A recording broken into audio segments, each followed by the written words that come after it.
So video ਦੀ starting 'ਚ ਮੈਂ ਤੁਹਾਨੂੰ ਪਹਿਲਾਂ ਦੱਸ ਦੇਣਾ ਚਾਹੁੰਦਾ ਵੀ ਪਹਿਲੀ ਗੱਲ ਤਾਂ ਤੁਹਾਨੂੰ ਪਤਾ ਲੱਗ ਹੀ ਗਿਆ ਵੀ ਅੱਜ ਦਾ ਆਪਣਾ ਐਸੇ ਕੀ ਆ ਟੂ ਵਟ ਐਕਸਟੈਂਟ ਟਾਈਪ ਆ ਤੇ ਤੁਹਾਨੂੰ ਇਹ ਵੀ ਜਾਣਨਾ ਬਹੁਤ ਜ਼ਰੂਰੀ ਆ ਵੀ ਆਇਲਸ ਦੇ ਲਾਸਟ 3 ਐਗਜ਼ਾਮ ਹੋਏ ਆ ਫੈਬ ਦੇ ਜਿਹੜਾ ਲਾਸਟ ਐਗਜ਼ਾਮ ਆ 5th ਵਾਲਾ ਉਹ ਤੇ ਜੈਨ ਦੇ ਜਿਹੜੇ ਲਾਸਟ 2 ਐਗਜ਼ਾਮ ਹੋਏ ਆ ਤਿੰਨਾਂ ਦੇ ਵਿੱਚ ਮਾਰਨਿੰਗ ਤੇ ਈਵਨਿੰਗ ਸਲੋਟ ਦੇ ਵਿੱਚ ਟੂ ਵਟ ਐਕਸਟੈਂਟ ਹੀ ਆਇਆ ਤੇ ਬੜਾ ਮੇਜਰ ਚਾਂਸ ਆ ਵੀ ਬਹੁਤ ਜ਼ਿਆਦਾ ਚਾਂਸ ਆ ਵੀ ਅੱਗੇ ਵੀ ਇਹ ਆ ਸਕਦਾ ਉਹਨੂੰ ਤਾਂ ਨਾ ਵੀ ਆਵੇ ਪਰ ਆ ਸਕਦਾ ਸੋ ਉਸ ਨੂੰ ਕਿਵੇਂ ਹੈਂਡਲ ਕਰਨਾ ਕਿਵੇਂ ਤੁਸੀਂ ਇੱਕ ਅੱਛੇ ਤਰੀਕੇ ਨਾਲ ਵਟ ਐਕਸਟੈਂਟ ਦਾ ਐਸੇ ਲਿਖ ਸਕਦੇ ਹੋ ਕਿਵੇਂ ਤੁਸੀਂ ਆਪਦੀ ਰਾਈਟਿੰਗ ਦੇ ਵਿੱਚ 7 ਬੈਂਡ ਤੋਂ ਪਲੱਸ ਲੈ ਸਕਦੇ ਹੋ ਉਹ ਮੈਂ ਤੁਹਾਨੂੰ ਅੱਜ ਦੱਸੂਗਾ ਪ੍ਰੋਪਰ ਇਹਦੇ ਸਟਰਕਚਰ ਨਾਲ ਹਾਊ ਟੂ ਜਨਰੇਟ ਆਈਡੀਆ ਤੇ ਕਿਵੇਂ ਆਪਾਂ ਬੀਪੀ ਲਿਖਣੇ ਆ ਇੰਟਰੋ ਲਿਖਣੀ ਕਨਕਲੂਜਨ ਲਿਖਣੇ ਆ ਤੇ ਵੀਡੀਓ ਦੇ ਨਾਲ ਜੁੜੇ ਰਹੋ ਹਰ ਇੱਕ ਸਟੈਪ ਵਾਈਜ਼ ਚੀਜ਼ ਚੱਲੂਗੀ ਤੇ ਸਟੈਪ ਵਾਈਜ਼ ਜੀ ਮੈਂ ਤੁਹਾਨੂੰ ਦੱਸੂਗਾ ਠੀਕ ਆ ਸਭ ਤੋਂ ਪਹਿਲਾਂ ਤਾਂ ਆਪਾਂ ਦੇਖਦੇ ਹਾਂ ਆਪਣਾ ਟੌਪਿਕ ਕੀ ਆ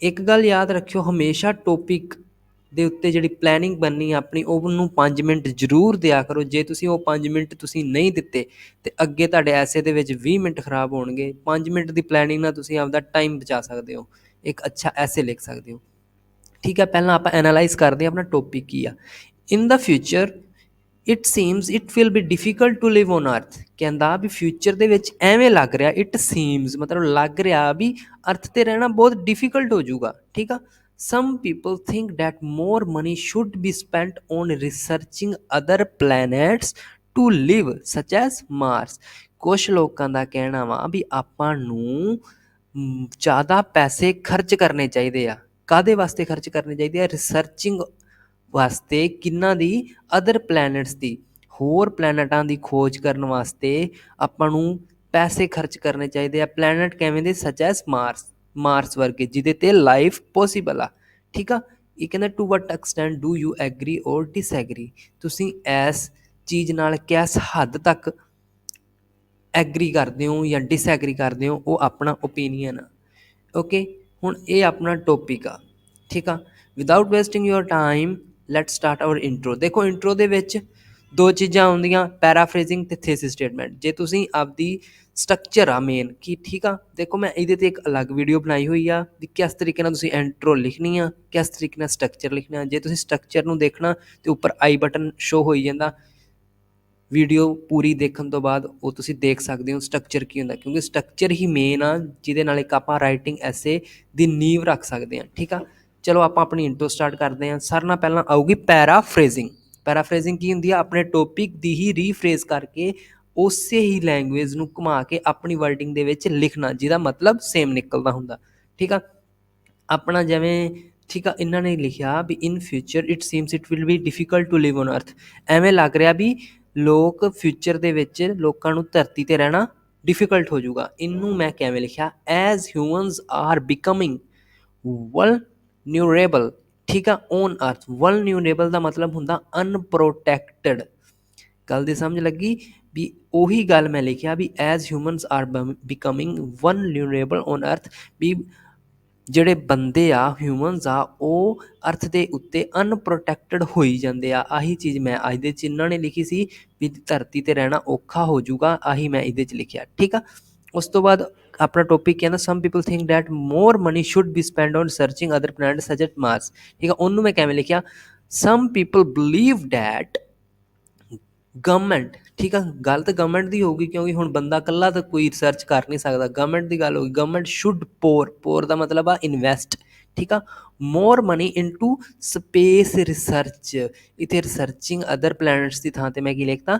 space research because of quest ਦਾ ਮਤਲਬ ਹੁੰਦਾ ਖੋਜ ਡਿਸਕਵਰੀ ਆਫ ਨਿਊ ਹੋਮਲੈਂਡਸ ਗੱਲ ਦੀ ਸਮਝ ਲੱਗੀ ਵੀ ਉਸੇ ਹੀ ਚੀਜ਼ ਨੂੰ ਮੈਂ ਘੁਮਾ ਕੇ ਲਿਖਤਾ ਠੀਕ ਹੈ ਜੀ ਹੁਣ ਦੇਖੋ ਹੁਣ ਇਸ ਤੋਂ ਬਾਅਦ ਆਉਂਦੀ ਹੈ ਥੀਸਿਸ ਸਟੇਟਮੈਂਟ ਦਾ ਮਤਲਬ ਹੁੰਦਾ ਵੀ ਤੁਸੀਂ ਕੀ ਚਾਹੁੰਦੇ ਹੋ ਤੁਸੀਂ ਐਗਰੀ ਹੋ ਤੁਸੀਂ ਡਿਸਐਗਰੀ ਹੋ ਉਹ ਦੱਸੋ ਠੀਕ ਆ ਮੈਂ ਤਾਂ ਲਿਖ ਦੇਣਾ ਮੈਂ ਤਾਂ ਲਾਰਜਲੀ ਐਗਰੀ ਹਾਂ ਅਤੇ ਮੈਂ ਆਪਦੇ ਦੋਨੋਂ ਕਾਰਨ ਵੀ ਥੀਸਿਸ ਸਟੇਟਮੈਂਟ ਦੇ ਵਿੱਚ ਇੰਟਰੋ 'ਚ ਹੀ ਲਿਖ ਕੇ ਜਾਊਂਗਾ ਤਾਂ ਕਿ ਐਗਜ਼ਾਮੀਨਰ ਨੂੰ ਕੋਈ ਪੁਆਇੰਟ ਨਾ ਰੁਕੇ ਜਾਂ ਰਵੇ ਵੀ ਮੈਂ ਆਪਣੇ ਅੱਗੇ ਬੀਪੀ ਦੇ ਵਿੱਚ ਕੀ ਲਿਖਣ ਜਾ ਰਿਹਾ A to Z ਚੀਜ਼ ਮੈਂ ਕਲੀਅਰ ਕਰਕੇ ਜਾਊਂਗਾ ਪੈਰਾਫਰੇਜ਼ਿੰਗ ਵਧੀਆ ਕਰਕੇ ਥੀਸਿਸ ਸਟੇਟਮੈਂਟ ਵਧੀਆ ਲਿਖੂੰਗਾ ਜਿਹਦੇ ਵਿੱਚ ਮੇਰੇ ਦੋਨੋਂ ਪੁਆਇੰਟਸ ਹੋਣਗੇ ਟਾਸਕ ਸਟੇਟਮੈਂਟ ਹੋਣਗੀਆਂ ਤਾਂ ਕਿ ਐਗਜ਼ਾਮੀਨਰ ਨੂੰ ਕੋਈ ਵੀ ਕਨਫਿਊਜ਼ਨ ਨਾ ਰਵੇ okay now turning ਟੁਆਰਡ hour BP1, ਠੀਕ ਹੈ ਜੀ। BP1 ਮੈਂ ਲਿਖਿਆ ਵਾ, ਦੇਖੋ ਇਹਦੇ 'ਚ ਤੁਸੀਂ ਦੋ ਤਰੀਕੇ ਨਾਲ ਲਿਖ ਸਕਦੇ ਹੋ।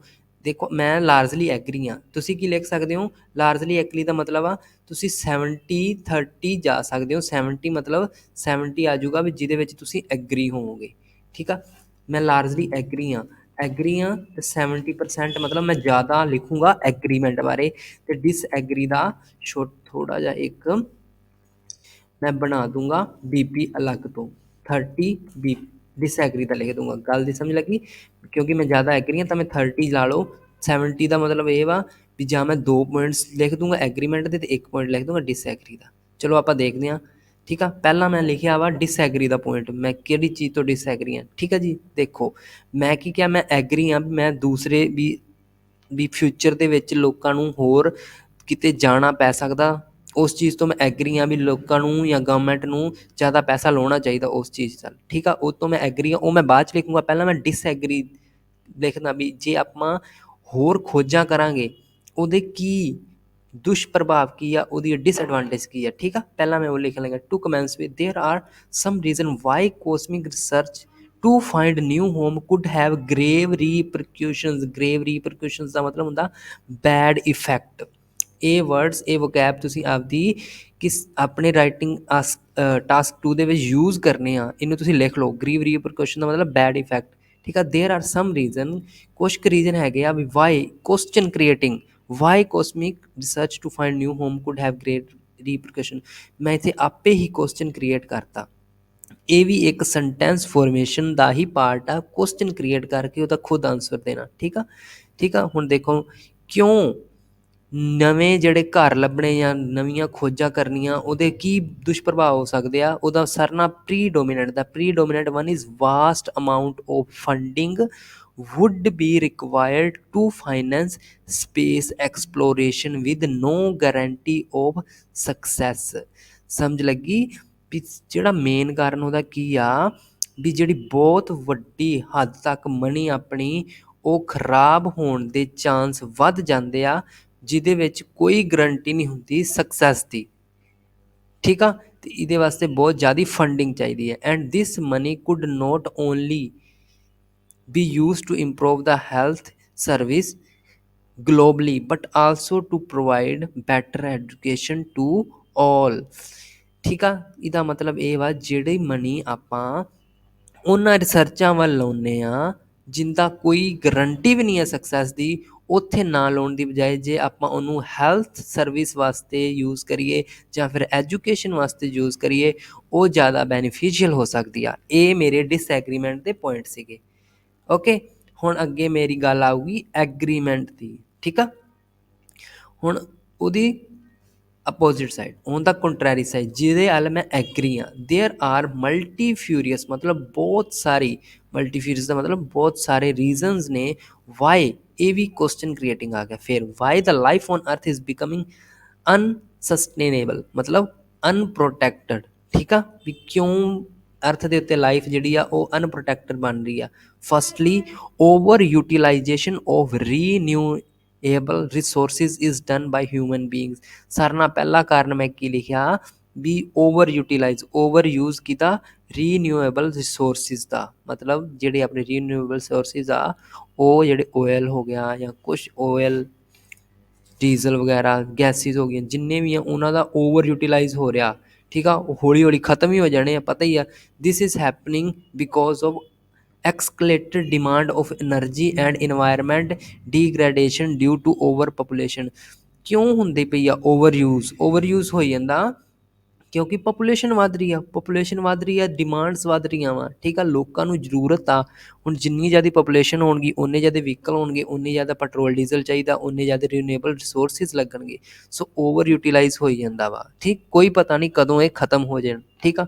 So, for instance, extraction of fossil fuels such as oil, oil, gas, and coal to satisfy surging demands of people has detrimental impact on environment and these sources are on the verge of extinction।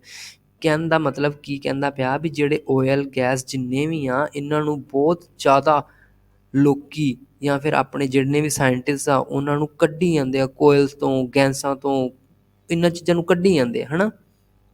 ਠੀਕ ਆ, ਉਹਨਾਂ ਨੂੰ ਕੱਢੀ ਜਾਂਦੇ। ਕਿਉਂ ਕੱਢੀ ਜਾਂਦੇ ਆ?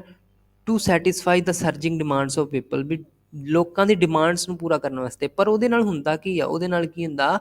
ਹੈਜ਼ ਡੈਟਰੀਮੈਂਟਲ ਇੰਪੈਕਟ ਔਨ ਇਨਵਾਇਰਮੈਂਟ, ਜਿਹਦਾ ਆਪਣੇ ਇਨਵਾਇਰਮੈਂਟ 'ਤੇ ਬਹੁਤ ਬੁਰਾ ਅਸਰ ਪੈ ਰਿਹਾ। ਪਤਾ ਹੀ ਆ, ਜੇ ਓਇਲ ਜ਼ਿਆਦਾ ਯੂਜ਼ ਹੁੰਦਾ, ਜਿਹੜੀ ਗੈਸਿਸ ਹੁੰਦੀਆਂ ਹਾਰਮਫੁਲ ਆਪਣੇ ਇਨਵਾਇਰਮੈਂਟ ਜਾਂਦੀਆਂ, ਆਪਣੇ ਇਨਵਾਇਰਮੈਂਟ ਨੂੰ ਪਲਿਊਟ ਕਰਦੀਆਂ ਨੇ। ਇਸ ਕਰਕੇ ਜਿੰਨਾ ਜ਼ਿਆਦਾ ਯੂਜ਼ ਹੋਈ ਜਾਂਦਾ ਵਾ ਅਰਥ ਦੇ ਉੱਤੇ ਇਹਨਾਂ ਚੀਜ਼ਾਂ ਕਰਕੇ ਪੋਲਿਊਸ਼ਨ ਹੋ ਰਿਹਾ ਅਤੇ ਓਵਰ ਯੂਟੀਲਾਈਜ਼ ਹੋ ਰਿਹਾ ਅਤੇ ਆਪਣੀ ਰੀਨਿਊਏਬਲ ਗੈਸਿਸ ਜਿਹੜੀਆਂ ਉਹ ਮੁੱਕ ਰਹੀਆਂ ਵਾ।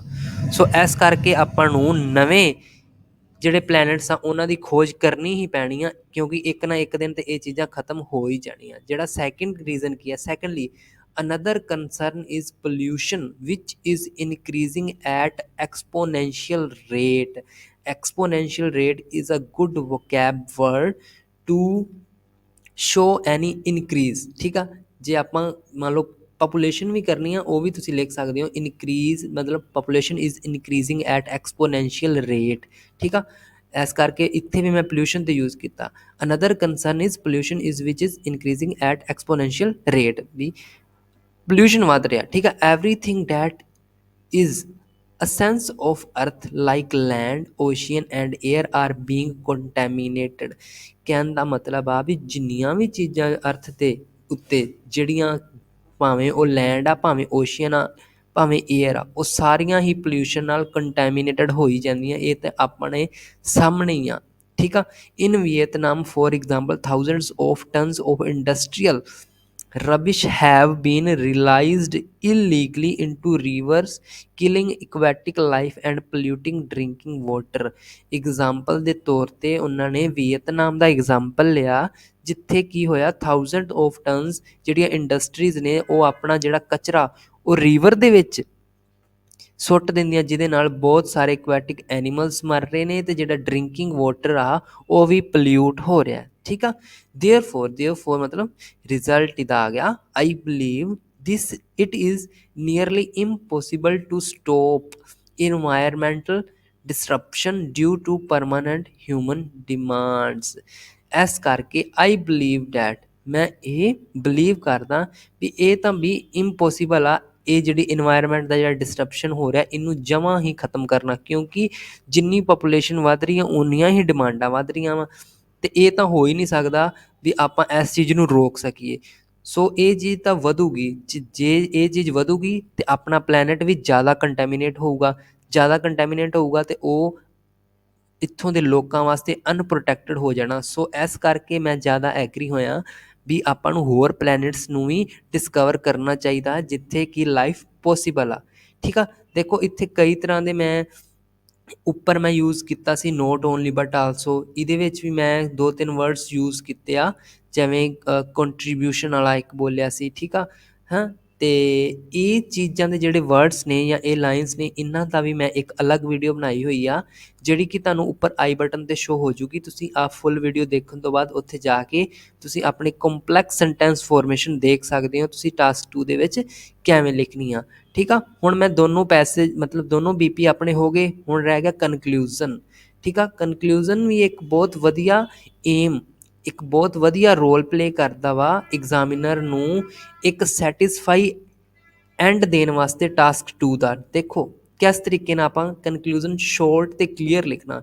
ਠੀਕ ਆ, ਜਦੋਂ ਆਪਣੇ ਕੋਲ ਦੋ ਚੀਜ਼ਾਂ ਦੇ ਪੋਜ਼ੀਟਿਵ ਨੈਗੇਟਿਵ ਹੋਵੇ ਨਾ, ਉਦੋਂ ਆਪਾਂ ਆਲਦੋ ਅਤੇ ਯੈਟ ਯੂਜ਼ ਕਰਨਾ ਵਾ। ਠੀਕ ਆ, ਉਹ ਕਿਸ ਤਰ੍ਹਾਂ ਯੂਜ਼ ਕਰਨਾ, ਇਹਦੇ 'ਤੇ ਜਿਹੜੀ ਮੈਂ ਪਿੱਛੇ ਵੀਡੀਓ ਦੱਸੀ ਆ ਆਈ ਬਟਨ 'ਤੇ, ਉਹਦੇ 'ਚ ਤੁਸੀਂ ਦੇਖ ਸਕਦੇ ਹੋ। ਦੇਖੋ ਇਨ ਕਨਕਲੂਜ਼ਨ, ਆਲਦੋ ਹਾਲਾਂਕਿ space research require considerable amount of money, ਵੀ ਸਪੇਸ ਰਿਸਰਚ ਲਈ ਬਹੁਤ ਜ਼ਿਆਦਾ ਮਨੀ ਦੀ ਲੋੜ ਆ, ਯੈਟ ਫਿਰ ਵੀ I believed it is worthy to find other planets for living owing to the depletion of renewable resources and acceleration of pollution on earth।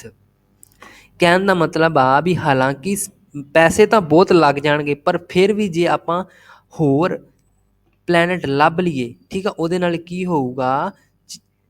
ਕੀ ਹੋਊਗਾ, ਜਿਹੜੀਆਂ ਆਪਣੀ ਇੱਥੇ ਅਰਥ ਦੇ ਉੱਤੇ ਪ੍ਰੋਬਲਮਸ ਆ ਰਹੀਆਂ ਨੇ, ਕਿਹੜੀਆਂ ਪ੍ਰੋਬਲਮਸ ਨੇ, ਐਕਸਕਲੇਸ਼ਨ ਇਨ ਪੋਲਿਊਸ਼ਨ ਅਤੇ ਰੀਨਿਊਏਬਲ ਰਿਸੋਰਸਿਸ ਦੀ ਡਿਪਲੇਸ਼ਨ, ਮਤਲਬ ਖਤਮ ਹੋ ਰਹੇ ਨੇ, ਉਹਨਾਂ ਤੋਂ ਆਪਾਂ ਨੂੰ ਛੁਟਕਾਰਾ ਮਿਲ ਸਕਦਾ ਵਾ। ਓਕੇ, ਠੀਕ ਆ ਜੀ। ਇਸ ਤਰੀਕੇ ਨਾਲ ਆਪਾਂ ਆਪਣਾ ਕਨਕਲੂਜ਼ਨ ਆਲਦੋ ਤੇ ਯੈਟ ਵਾਲੀ ਆਪਣੇ ਜਿਹੜੇ ਕਨੈਕਟਰਸ ਨੇ ਉਹਨਾਂ ਨੂੰ ਲਾ ਕੇ ਆਪਾਂ ਕਰ ਸਕਦੇ ਹਾਂ। ਇਹਦੇ ਹੋਰ ਐਗਜ਼ਾਮਪਲਸ ਨੇ, ਉਹ ਵੀਡੀਓਜ਼ ਤੁਹਾਨੂੰ ਮਿਲ ਜਾਣਗੇ। ਠੀਕ ਹੈ ਜੀ। ਸੋ ਇਸ ਤਰੀਕੇ ਨਾਲ ਤੁਸੀਂ ਟੂ ਵਟ ਐਕਸਟੈਂਟ ਵਾਲੇ ਨੂੰ ਹੈਂਡਲ ਕਰਨਾ ਵਾ। ਜਿਹੜਾ ਤਾਂ ਤੁਸੀਂ ਐਗਰੀਮੈਂਟ ਵਾਲੀ ਸਾਈਡ ਆ ਉਹਨੂੰ ਤੁਸੀਂ 70 ਜਾਂ 30 ਦੇ ਰੇਸ਼ੋ ਦੇ ਵਿੱਚ ਡਿਵਾਈਡ ਕਰ ਲੈਣਾ, ਜਿਹਦੇ ਵੱਲ ਤੁਸੀਂ ਲਾਰਜਲੀ ਹੁੰਦਾ 70 ਜਾਂ ਫਿਰ ਉਹਦੇ 2 ਪੁਆਇੰਟਸ ਲਿਖਣੇ, ਦੂਸਰੇ ਦਾ 1 ਲਿਖਣਾ। ਸੋ ਇਸ ਤਰੀਕੇ ਨਾਲ ਤੁਸੀਂ ਇੱਕ ਵਧੀਆ ਟਾਸਕ 2 ਨੂੰ ਜਿਹੜਾ 7+ ਬੈਂਡ ਤੱਕ ਤਾਂ ਜਾ ਸਕਦਾ ਤੁਸੀਂ ਲਿਖ ਸਕਦੇ ਹੋ। ਇਸ ਤੋਂ ਬਾਅਦ ਜੇ ਤੁਸੀਂ ਪ੍ਰੋਬਲਮ ਸੋਲਿਊਸ਼ਨ ਵਾਲਾ ਟਾਸਕ 2 ਦੇਖਣਾ, ਆਪਣਾ ਸੈਂਪਲ ਮੈਂ ਉਹਦੇ 'ਤੇ ਅਲੱਗ ਵੀਡੀਓ ਬਣਾਈ ਹੋਈ ਆ। ਤੁਹਾਨੂੰ ਵੀਡੀਓ ਦੇ ਲਾਸਟ ਦੇ ਵਿੱਚ ਜਿਹੜੀ ਰਾਈਟ ਵਾਲੀ ਵੀਡੀਓ ਉਹ ਪ੍ਰੋਬਲਮ ਸੋਲਿਊਸ਼ਨ ਵਾਲੀ ਹੋਊਗੀ। ਜੇ ਤੁਸੀਂ ਟਾਸਕ 1 ਦੇ ਮੈਪ ਦਾ ਦੇਖਣਾ ਵੀ ਕਿਸ ਤਰੀਕੇ ਨਾਲ ਆਪਾਂ ਟਾਸਕ 1 ਨੂੰ ਯੂਜ਼ ਕਰਕੇ ਆਪਣੇ ਬੈਂਡ ਨੂੰ ਇਨਕਰੀਜ਼ ਕਰ ਸਕਦੇ ਹਾਂ, ਫਿਰ ਤੁਸੀਂ ਲੈਫਟ ਵਾਲੀ ਵੀਡੀਓ 'ਤੇ ਜਾ ਸਕਦੇ ਹੋ। ਅਤੇ ਇਹ ਵੀਡੀਓ ਜੇ ਤੁਹਾਨੂੰ ਪਸੰਦ ਆਈ ਆ ਤਾਂ ਪਲੀਜ਼ ਇਹਨੂੰ ਲਾਈਕ ਸਬਸਕ੍ਰਾਈਬ ਕਰਿਓ ਚੈਨਲ ਨੂੰ। ਠੀਕ ਆ। ਅਤੇ ਦੂਸਰੀ ਗੱਲ, ਸ਼ੇਅਰ ਕਰਨਾ ਵੀਡੀਓ ਕਦੇ ਨਾ ਭੁੱਲਿਓ। ਮਿਲਦੇ ਹਾਂ ਇੱਕ ਹੋਰ ਵੀਡੀਓ ਦੇ ਵਿੱਚ। Thank you.